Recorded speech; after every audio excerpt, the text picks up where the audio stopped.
આ રીતને સોપ બેસને લેવાનું, તેને આમ કટ કરી લેવાનું, એને આમ ઝીણા ઝીણા પીસમાં કટ કરી લેવાનું. જો આપણે તેને કટિંગ ન કરશું તો તેને મેલ થવામાં વાર લાગશે. આ રીતને આપણું સોપ બેસ કટિંગ થઈ જશે ને એને ડબલ બોઇલરમાં ગરમ કરવાનું રહેશે.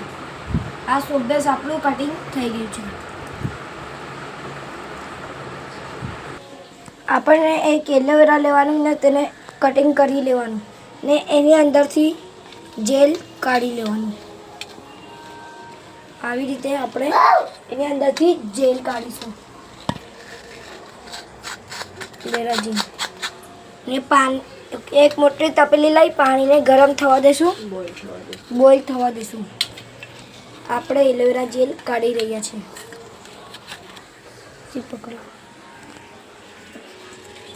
આપણે આ ડબલ બોઇલરમાં તેને ગરમ થવા દઈશું, સોપ બેસને મેલ થવા દઈશું ને એક ચમચી લઈને તેને હલાવતા રહીશું. આપણું સોપ બેસ મેલ થઈ ગયું છે.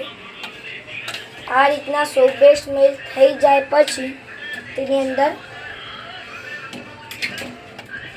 આપણું સોપ બેસ આમ થોડુંક બાકી છે ને એને હલાવતા રહેવાનું, કારણ કે આપણે એને હલાવશું નહીં તો તેની અંદર જે આપણે આ એલોવેરા જેલ કાઢેલું એ સોપ બેસની અંદર આપણે ઉમેરીશું.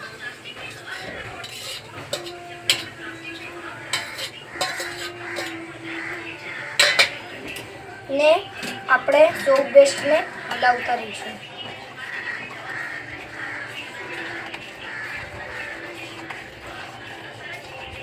બેસને આપણે થોડુંક ઠંડુ થવા દઈશું.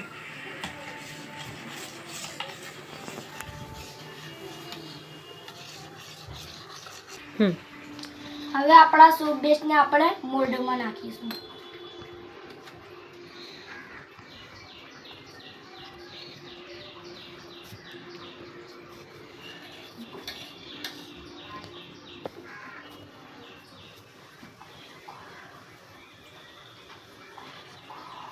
આપણે સોપ બેસને મોલ્ડમાં નાખી દીધું છે.